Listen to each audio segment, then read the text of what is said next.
Prossigo com as meditações de Provérbios e o quanto Jesus se utilizou deles em tantos momentos, nos encontros com as multidões ou nas casas e também na sinagoga. Nossa reflexão hoje está em Provérbios 27:1, que nos diz assim: Não te felicites pelo dia de amanhã, pois não sabes o que o hoje gerará. O texto citado por Jesus está em Mateus 6:11 ou em Lucas 11:3, que diz: O pão nosso de cada dia dá-nos hoje.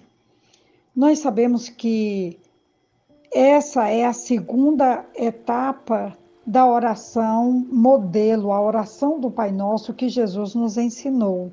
A primeira etapa vai falar: Pai Nosso que estás no céu, santificado seja o teu nome, venha o teu reino, faça-se a tua vontade, assim na terra como no céu. Assim deveria ser prioritariamente o início de uma oração, reconhecendo a Deus como Pai e também declarando sua santidade e a prioridade no reino, como somos orientados que primeiro venha o reino de Deus, a sua justiça e as demais coisas certamente nos serão acrescentados. Então, na oração do Pai Nosso, nós temos essa constatação que a segunda etapa da oração começa com o pedido do pão nosso de cada dia, dá-nos hoje. Porque já colocamos os interesses de Deus em primeiro lugar, agora é permitido apresentar nossas necessidades. Essa petição reconhece a nossa dependência de Deus para a comida diária, tanto espiritual como física. Dá-nos hoje o alimento de que precisamos, ou dá-nos hoje o alimento para amanhã. O discípulo, depois de pedir confiantemente que Deus lhe supra as necessidades diárias, pode seguir no serviço do reino livre de preocupações, como declara esse mesmo capítulo 6 de Mateus, a partir do versículo 25. Veja que interessante, dentro do Sermão do Monte, como Jesus vai alinhando as prioridades e depois, consequentemente, o que vem em seguida.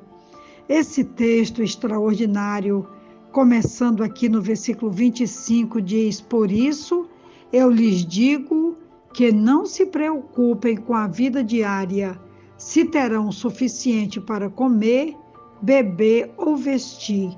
A vida não é mais que comida e o corpo não é mais que roupas? Observem os pássaros, eles não plantam nem colhem, nem guardam alimento em celeiros, pois seu Pai Celestial os alimenta. Acaso vocês não são muito mais valiosos que os pássaros? Qual de vocês, por mais preocupado que esteja, pode acrescentar ao menos uma hora à sua vida? E por que se preocupar com a roupa? Observem como crescem os lírios do campo. Não trabalham nem fazem roupas.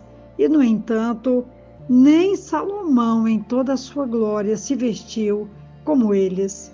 E se Deus veste com tamanha beleza as flores silvestres que hoje estão aqui e amanhã são lançadas ao fogo, não será muito mais generoso com vocês? Gente de pequena fé. Eu cito esse texto sempre com muita emoção, porque tenho dificuldade de descansar.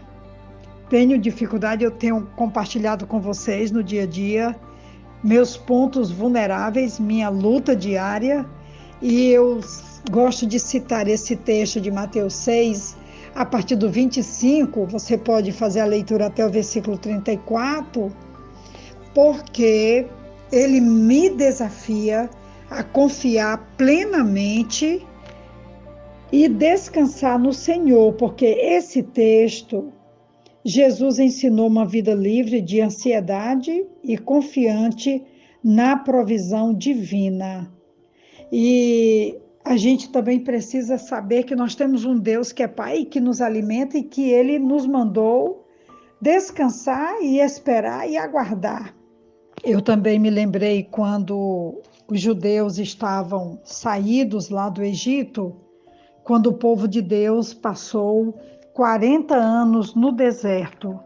Veja o que o texto bíblico nos diz em Êxodo, capítulo 16, a partir do versículo 31. Ele diz: o povo de Deus chamou maná aquele pão, era branco como semente de coentro e tinha gosto de bolo de mel.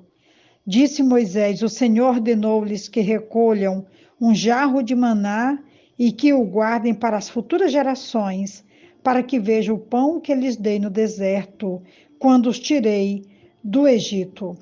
Versículo 35. Os israelitas comeram maná durante 40 anos até chegarem a uma terra habitável. Comeram maná até chegarem às fronteiras de Canaã. Então, durante 40 anos, Deus não os deixou passar necessidade. E o Senhor não só cuidou da sua comida diária, como também o Senhor cuidou para que os sapatos e as roupas não envelhecessem. E eles puderam ter a alegria de não se preocuparem nem com a comida, e nem com a roupa, e nem com o sapato. E se Deus já provou, porque ele mandou que guardassem para as futuras gerações uma amostra do poder dele, do cuidado dele e do amor dele. E porque hoje nós não também confiaríamos que ele não nos supriria as nossas necessidades físicas, como também as espirituais. É por isso que eu confesso para vocês que eu tenho que ler o texto, eu tenho que acalmar minha alma, eu tenho que pedir perdão ao Senhor, porque sou ansiosa, e confiar que Ele realmente, como tem suprido, Ele vai continuar suprindo. É a nossa reflexão de hoje, é o nosso desafio de hoje. Que Deus nos abençoe e nos ajude.